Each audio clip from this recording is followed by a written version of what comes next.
Hey everyone, Happy New Year. Welcome to my channel. My name's Lee. You're watching Dark Roots Creations, and this is my How Did I Do in 2023 on my reading goals video.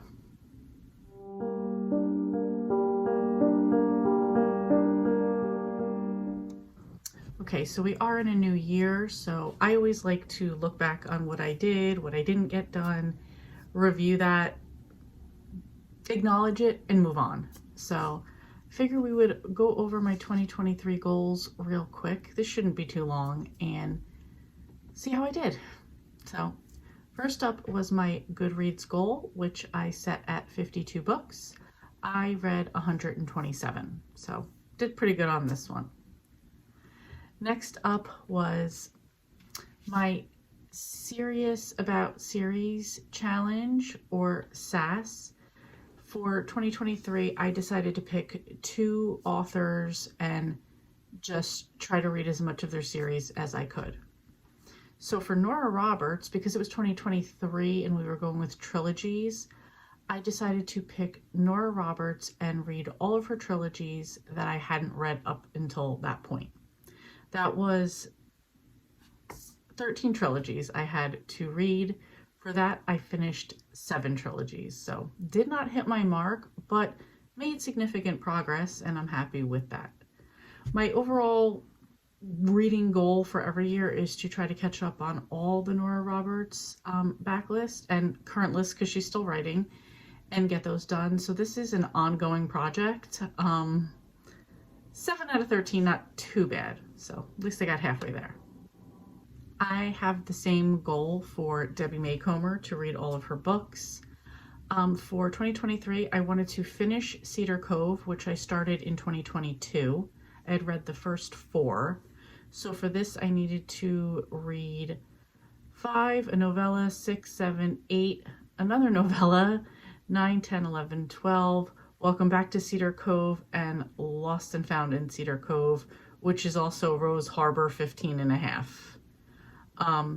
I did actually get through all of those. I got through those pretty early in the year, I think in February. And the other series I had by her was Heart of Texas series, which has 8 books in it. I finished 6 of them. So I will carry the 2 over into 2024. Overall, not too bad. Next up was I wanted to read a thriller every month. This was easy to do because I buddy read with a woman named Sharon, and we tend to read a lot more thrillers, so I was able to get this whole list done easily. That's not true. The only month I didn't read any thrillers was in October, because we tend to read horror during that time, like horror novellas during that time, so I did that instead in October. But every other month I got a thriller done. I also had a goal to read a cozy mystery every month. I was able to do that with the exceptions of June and December. So I'll just have to make more of an effort to get my cozy mysteries done. I was very into them, and then I kind of fell out of them.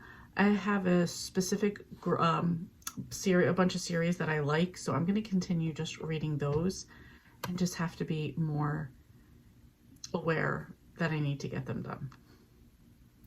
And next was to read 12 books that I had put on my Goodreads in 2021. So on the list here, if I struck it out in black, that means I read it, and I read 9 of them. And anything I struck out in red, I just took off the list, or in the case of Camino Winds, I DNF'd. There are still a few on here I didn't get to, so I got to 9 out of the 12. The ones that I didn't read will carry over into 2024, where I plan on either reading or getting rid of them. So that's kind of where I feel with the 2021 Goodreads at this point. And last was, I just have a few favorite authors that I like to read from, and I wanted to continue to read anything new that they put out. So in 2020, 3, I had Endless Summer by Ellen Hildebrand, The 5-Star Weekend by Ellen Hildebrand. Needless to say, they both got 5 stars. And a little short story, Ghost 19 by Simone St. James, which I keep putting off. It's not that I don't want to read it, it's just not right now type of thing. So that was it.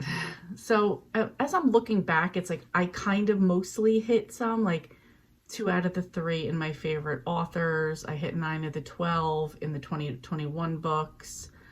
I missed 2 months for the cozies. I missed 1 month for the thrillers.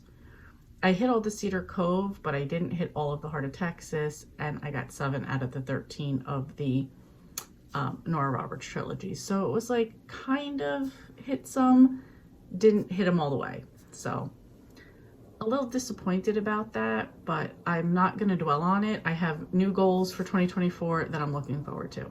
So let me know how you guys did. If you set any goals for 2024, how you did. For 2023, how you did.